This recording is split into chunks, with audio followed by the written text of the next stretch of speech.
उत्तर प्रदेश के संभल के रहने वाला एक बालक जिसकी उम्र लगभग 15 साल होती है, उसका दोस्त होता है जिसकी उम्र लगभग 7 साल के आसपास होती है। दोनों का वक्त अक्सर मोबाइल में ही रहा करता था और उन्होंने फैसला किया कि हमें मुंबई जाना चाहिए और फिल्मों में हीरो बनना चाहिए। एक 7 साल के बालक ने 15 साल के बालक के साथ जब प्लानिंग की तो एक जाकर बस में बैठ जाते हैं और घर छोड़कर वो बम्बई जाने का फैसला कर लेते हैं।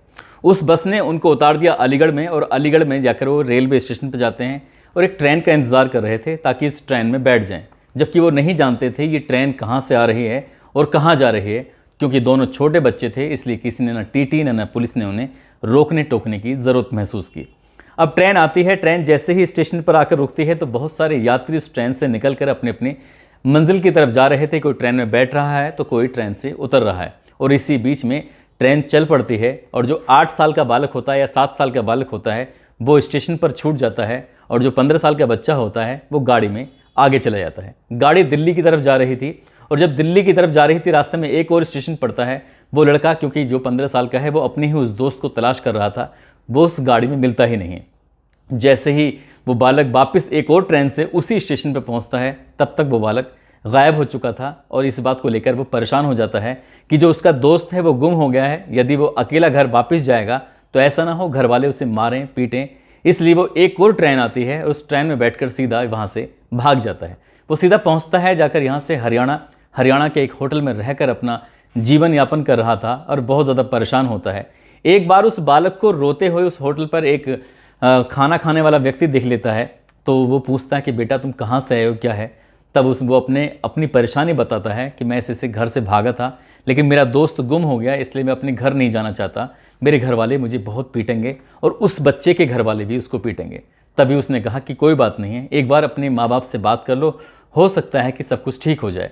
वो बालक जब अपने माँ बाप से बात करता है उस व्यक्ति के लगातार फोर्स करने पर तो पता चलता है कि जो बच्चा उस स्टेशन पर छूट गया था वो पहले से ही घर आ गया था, क्योंकि वो बच्चा रो रहा था। जीआरपी ने CWC इनकी चाइल्ड वेलफेयर कमेटी के माध्यम से ये पता करवाने की कोशिश की कि वो बालक कहाँ का रहने वाला था। उसने इतना बताया था कि वो संभल का रहने वाला है और संभल की जब पुलिस से संपर्क किया गया तो उन्होंने बताया कि एक बच्चे की गुमशुदगी दर्ज हुई है।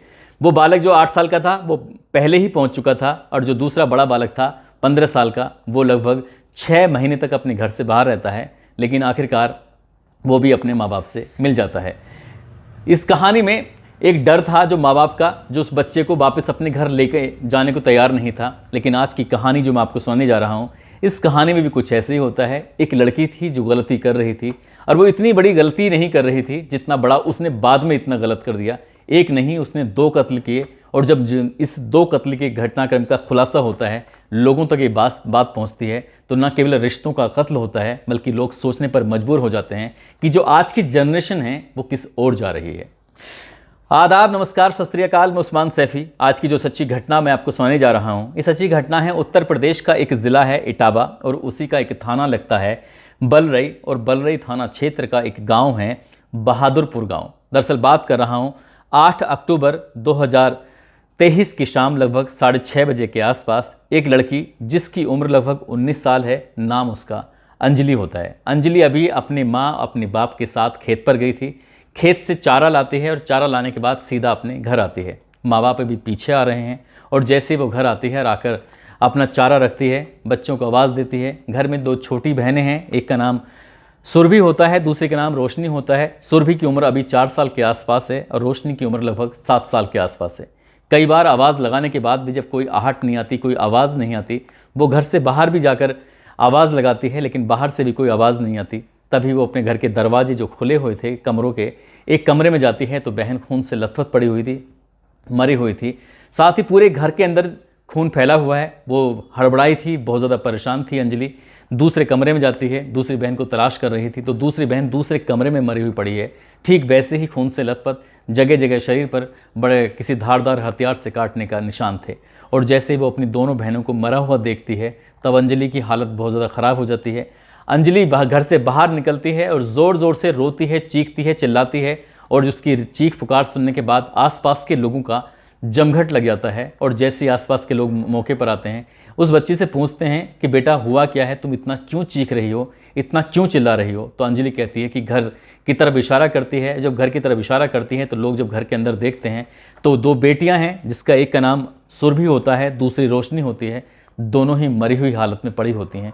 वाकई ये दृश्य इतना भयानक होता है कि जो भी देख रहा था उसकी आंखों में आंसू थे, और देखते ही देखते ये पूरी गांव में खबर आग की तरह फैल जाती है। लोग परेशान होते हैं। तभी गांव का प्रधान 112 नंबर पर फ़ोन करता है और बताता है कि गांव का एक व्यक्ति है जिसका नाम जयवीर सिंह पाल है, जो कि खेत किसान है, जो कि खेत पर गया हुआ था। उसकी पत्नी सुशीला वो भी खेत पर गई हुई थी, और उसकी दो बेटियों की किसी ने हत्या कर दी है, वो भी बहुत ही निर्मम तरीके से।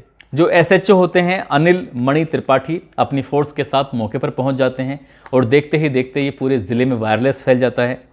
अब यहाँ के एसपी आरए हों या फिर एसपी सिटी हों, एसएसपी हों, ये मामला फिर यहीं मतलब इटावा ज़िले में नहीं था बल्कि कानपुर रेंज में फैल जाता है। और कानपुर रेंज के जो आईजी साहब होते हैं प्रशांत कुमार, वो भी घटना स्थल पर पहुंच जाते हैं, और देखते ही देखते कानपुर और इटावा की जो फॉरेंसिक टीम होती है, डॉग स्क्वाड होती है, सर्विलांस टीम होती है, एसओजी होती है, तमाम टीम यहाँ पर पहुँच जाती हैं जानने के लिए कि आखिरकार मामला क्या है। अब सबसे पहले सवाल उस लड़की से किया जाता है, अंजलि से, क्योंकि अंजलि ने ही सबसे पहले उन दोनों बहनों को देखा था मरी हुई हालत में। उस बेटी से बड़े प्यार से पुचकारते हुए पूछते हैं कि बेटा आखिरकार क्या देखा था तुमने, क्या नहीं देखा है? वो बताती है कि मैं अपने माँ बाप के साथ शाम 4 बजे खेत पर गई थी और वहाँ से चारा लेके आई थी, और लाने के बाद जैसे ही मैंने घर पर रखा अपनी बहनों को तलाश करने की कोशिश कर रही थी, क्योंकि जो इसकी दूसरे भाई हैं, एक भाई उसका अनुज है जिसकी उम्र लगभग 17 साल के आसपास है, दूसरा भाई इसकी उम्र लगभग 14 साल के आसपास है।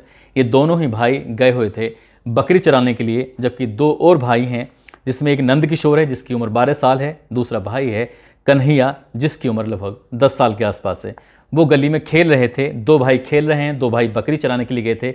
दो बहनें हैं जो घर के अंदर है, एक बहन है जो माता पिता के साथ खेत पर गई हुई थी। पूरी कहानी बताती है। फॉरेंसिक टीम अपने हिसाब से जांच पड़ताल कर रही थी, और जांच पड़ताल करते करते पुलिस ने देखा कहीं घर में चोरी के सिग्नल तो नहीं है, किसी ने चोरी करने का प्रयास किया हो और इन लड़कियों ने देख लिया हो, उसे रोकने की कोशिश की हो। घर का सामान ज्यों का त्यों रखा हुआ था, ना ही कोई लूट का एंगल था, ना ही कोई डकैती का एंगल था, ना ही कोई चोरी का एंगल था। तो आखिरकार इन बच्चियों की हत्या किसने कर दी है? पिता से बातचीत करते हैं कि तुम्हारा गांव में किसी से कोई दुश्मनी हो, किसी ने तुम्हारी ज़मीन पर कब्जा करने की कोशिश की हो, या कोई बात है तो बताओ, कोई पुराना झगड़ा हो, कोई रंजिश हो। तमाम तरह के सवाल थे। गांव के लोगों से पूछा जाता है। ये घर का व्यवहार, घर के लोग बहुत अच्छे होते हैं, बच्चे सबके प्रति इनका अच्छा व्यवहार था। तो आखिरकार इस कत्ल को किसने कर दिया है? फॉरेंसिक टीम, चाहे वो कानपुर की हो चाहे वो इलाहाबाद की हो, जब जांच कर रही थी तो जांच करते करते पुलिस को एक फावड़ा रखा हुआ मिलता है, और फावड़ा जब रखा मिलता है तो पुलिस उस फॉरेंसिक टीम उस जांच करती है। तो फावड़े पर एक बूंद थी एक खून की, जो कि उसे देखते हैं तो पता चलता है कि वो खून का ब्लड सैंपल लिया जाता है, उन दोनों बच्चियों से उसका मैच कराया जाता है, तो मैच हो जाता है।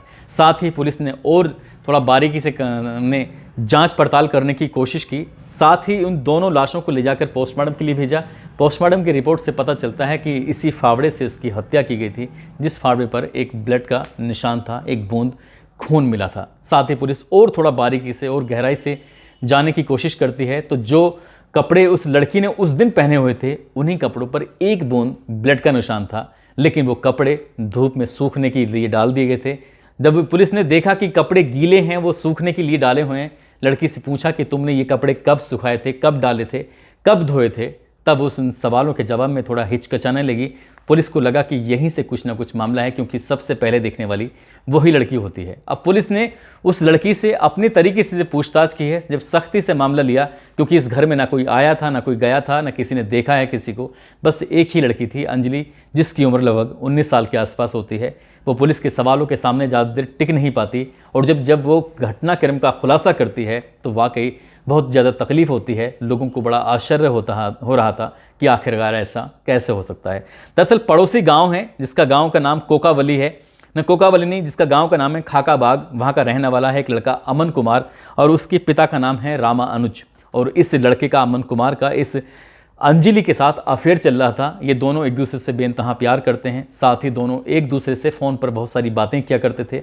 माँ बाप को भी लग रहा था कि लड़की किसी से बातचीत करती है, इसलिए माँ बाप उन्हें रोकने की कोशिश करते थे, टोकने की कोशिश करते थे। साथ ही जो दोनों बहनें होती हैं, जिसका नाम सुरभि और रोशनी होता है, जिनकी हत्या हो चुकी थी, वो छोटी छोटी बातें अपने माँ बाप से शेयर किया करती थीं कि आज बहन ने इतनी देर मोबाइल चलाया, आज बहन ने इतनी देर बातें की। तो माँ बाप इसी चीज़ को लेकर रोकते थे, टोकते थे।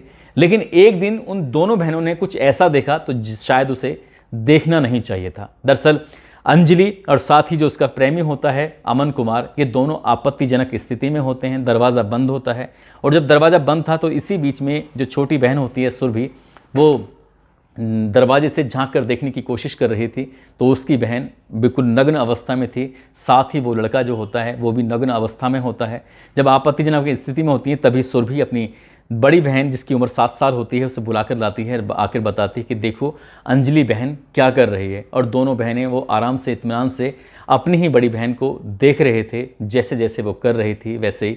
अब दरवाज़ा खुलता है, वो लोग तो वहाँ से, लड़का तो चला जाता है, तभी वो बताती है कि जो तुमने करा है वो हमने अपनी आँखों से देख लिया है और ये बात हम अपने पापा को और मम्मी को बताएंगे कि तुम क्या कर रही थी।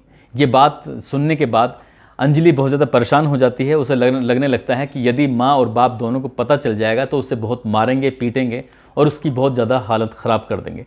तभी उसने फैसला लिया क्यों ना अपनी बहन की हत्या कर दी जाए। और यही वजह थी कि वो आपत्तिजनक स्थिति में देखने की वजह से ही उसने अपनी दोनों बहनों को फावड़े से बहुत बुरी तरह से काट दिया। उस वक्त जिस वक्त की दोनों बहनें आराम से लेटी हुई थीं, क्योंकि उन्हें ऐसा मौका ही नहीं मिल पाया था उस वक्त, क्योंकि वो शाम 4 बजे खेत पर गई थी और खेत से वापस आने के बाद उसने प्लानिंग की कि जब कोई घर पर नहीं होगा तब वो ये काम करेगी। क्योंकि दोनों भाई बकरी चराने के लिए गए थे, जो दूसरे भाई थे वो गली में खेल रहे थे और घर में उस वक्त जो छोटी बहनें थी, क्योंकि ये उन दोनों बहनों ने उसे काफ़ी देर पहले देख लिया था अमन के साथ। और जैसे ही ये बात पुलिस को पता चलती है, गांव वालों को पता चलती है, तो लोगों को यकीन नहीं हो रहा था कि उसने इतना दबाव, इतना प्रेशर महसूस किया अपने माँ और बाप का कि उसे मारेंगे। लेकिन उसने बिल्कुल भी ध्यान नहीं दिया कि अगर तूने अपनी बहनों को मार दिया तो पुलिस तुझे हर हाल में पकड़ लेगी। हालांकि उसने ऐसी बहुत सारी वीडियो देखी थी, ऐसे बहुत सारे प्रोग्राम देखे थे जहां से पता चलता है कि किसी ने किसका कत्ल किया है तो कैसे बचा जा सकता है।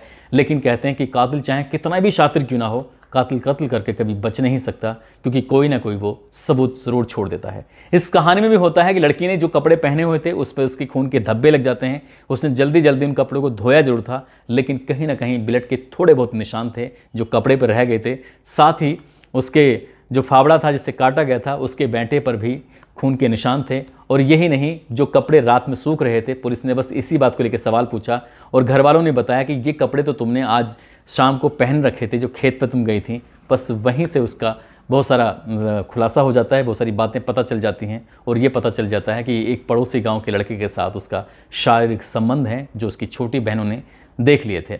फिलहाल पुलिस ने उस लड़की को भी गिरफ्तार किया, साथ ही उसने उस अमन कुमार को भी गिरफ्तार किया, क्योंकि उस लड़की ने अपने प्रेमी से बताया था कि दोनों बहनों ने हम दोनों को इस तरह की स्थिति में देख लिया, अब क्या करना चाहिए। तो अमन कुमार ने सही सलाह, सही मशवरा देने की बजाय उसने कहा कि इन दोनों को ख़त्म कर दो और पुलिस ने उसको 120 यानी कि साजिशकर्ता बनाया है। उसी की साजिश के तहत ही दोनों बहनों की हत्या हुई थी। काश अमन ने अगर ये कहा होता कि पता चल गया है तो चलने दो, अपने माँ बाप से कहकर मेरे लिए बात करना, दोनों शादी करेंगे, ज़िंदगी जिएंगे। अगर उन्होंने मना किया तो शायद यहाँ से दूर कहीं चले जाएंगे।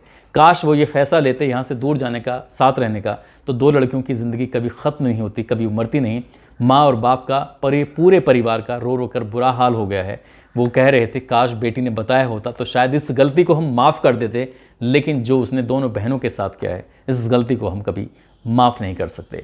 दोस्तों, इस पूरे घटनाक्रम को सुनाने का उद्देश्य किसी को परेशान करना नहीं है, किसी का दिल दुखाना नहीं है, बल्कि आपको जागरूक करना है, आपको सचेत करना है। जिस तरह से आजकल के जो तांती है, आजकल की जो पीढ़ी है, वो लगातार मोबाइलों का इस्तेमाल कर रहे हैं, नई नई चीज़ देख रहे हैं, सीख रहे हैं और उसमें सीखने के बाद उन पर अच्छी चीज़ों का असर कम पड़ता है और गलत ख़राब चीज़ों का असर ज़्यादा पड़ता है। ऐसे ही एक कहानी सुनाई थी मैंने उत्तर प्रदेश के ज़िला बुलंदशहर के शिकारपुर की, जहाँ 14 मार्च की देर रात एक लड़की ने सिर्फ इसलिए अपने माँ बाप को मारा था क्योंकि वो इंस्टाग्राम पे वीडियो बना कर डाला करती थी और साथ ही वो एक लड़के से प्यार करती थी। उस लड़के से मिलने से माँ बाप रोकते थे और माँ बाप को उस वक्त काटा था जब वो घर के बाहर आंगन में द्वारे में सोए हुए थे और उस जगह पर जहाँ से लोगों का आना जाना होता था, कुल्हाड़ी से अपने माँ और बाप को बुरी तरह से काट देती है, ये सोच कर कि किसी को इस बात का पता नहीं चलेगा। हालांकि पुलिस को 1 या 1.5 महीने का समय ज़रूर लगा था, लेकिन पुलिस ने असली कातिल को पकड़कर जेल भेज दिया था और वो लड़की आज भी सलाखों के पीछे है। रात में आँख खुलती है तो माँ बाप के बुरे बुरे ख्वाब दिखाई देते हैं। कातिल कितना ही अपने आप सब जगह से भाग सकता है, लेकिन खुद से कभी नहीं भाग सकता। दोस्तों, जाते जाते आज ये कुशीनगर के हैं अकबर अली कादरी, साथ ही लवकुश हैं, सचिन कुमार हैं, खुर्जा के रहने वाले हैं, लुबना खान हैं, मोहम्मद साकिब हैं, नूह के रहने वाले हैं, आज़म खान हैं, बरेली के रहने वाले हैं। आज इन सभी का जन्मदिन है। इन सभी को जन्मदिन की बहुत सारी शुभकामनाएं, बहुत बहुत मुबारकबाद। साथ ही कुछ लोगों ने नाम लेने की अपील की थी, जिसमें आज़ाद मंसूर हैं, आशुतोष कश्यप हैं, नाजिया, ज़फ़र अली, मोहम्मद रुमान, अमरनाथ यादव, मोहम्मद इकबाल, नरेंद्र सिंह रावत, नौशाद अहमद, अंकुश कुमार, श्रवण कुमार, हैदर अली, अभिषेक वर्मा, मयंक वेद, रूपेश शर्मा, मोहित कश्यप। आप सब लोग अपना ख्याल रखें, सुरक्षित रहें। जय हिंद, जय भारत।